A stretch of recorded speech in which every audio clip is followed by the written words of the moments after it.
Hey there, this is your pal Pally, and welcome back to Git Er Raid. So, what do you get? The Juggernaut who has lasers, mortars, and drills already? How about a big saw blade and more mortars? Sounds like a perfect Christmas gift. This is Siege of Orgrimmar, and Heroic Iron Juggernaut is next up. Due to all the extra fun things this boss can throw your way, this fight is likely one that is close to requiring 3 healers. It's probably doable with 2, but it's vastly easier with 3. 2 tanks, as always, are required. As I mentioned in my lead-in, we have a few more pieces of hardware the boss throws your way. But, in general, the fight is mechanically similar to normal mode. You still need to avoid borer drills, don't stand in mortar blasts, and take care of the mines just like you did in normal. There is one change for Heroic per phase, so let's dive into it. While in assault mode, the boss will periodically throw out this big old saw blade. It runs through your raid, and if it hits anyone, knocks them back a little bit, and they take quite a bit of their health. Maybe 300k or so. This blade is called Ricochet, and it's on about a 15-second cooldown. You'll be trying to avoid these a lot, so get used to it. The only real tips I have are to try and watch it come out of the boss, and quickly move either forward or backward. It seems to target a ranged or healer, and then heads back in towards the boss, so you can see it coming if you're far enough away. You won't die from getting hit, but do your best to save your healer's mana for other things. The change to the siege mode is that he will do a mortar barrage a few times while all the other stuff is happening in this phase. So not only will you have the laser following you, the explosive tar on the ground, shock pulses, and seismic activity, but he'll shoot a crap ton of mortars out there to avoid. I'll explain our strategy for dealing with this in more detail later, but the basic premise will be to cheese the mechanic a little bit by being very far away from him for most of this phase. We'll get more into that in a little bit, as that feels like the hardest section of this fight. But first, let's at least go in order of the phases and talk about Assault Phase. Really, there aren't any major changes to the execution or strategy for this phase, other than avoiding Ricochet.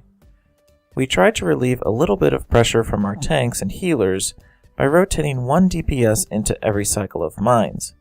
So 3 mines come out per set, and a DPS would take 1 out of that set with their major damage reduction cooldowns. So first it was me, then our mage, and then our warlock.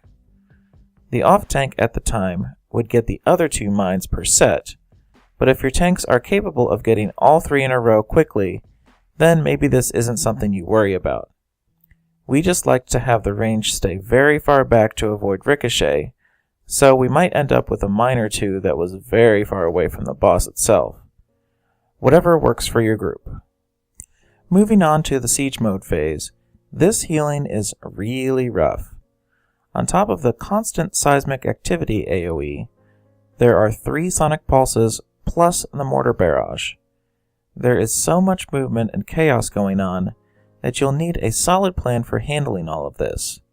We had enough DPS to decide to avoid even attacking the boss throughout much of this phase, so our strategy revolved around outranging the mortar barrage. So here's how it flowed for us.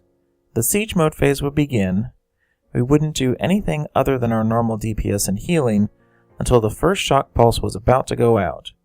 We then all ran to this yellow star marker and stacked up. We threw down a priest barrier and then got knocked all the way back to this area with the 3 raid markers. We spent the rest of the phase here, healing hard, and dealing with the normal mechanics. You can see the mortar barrage never reaches us, so it's just a matter of popping healing CDs and getting through the phase. We generally tried to hang out loosely near the blue square marker. Once the laser came out, we would have the fixated person run the laser out to these other raid markers on the other side to avoid exploding any of the tar, and then we would group back up and keep healing. Healing CDs should be used for each of the shock pulses, so work out a rotation there. Tanks, you'll of course be dealing with all 3 of the mines here, so don't forget about those. With current gear levels, you are almost guaranteed to get 2 of these siege mode phases, so plan your cooldowns accordingly.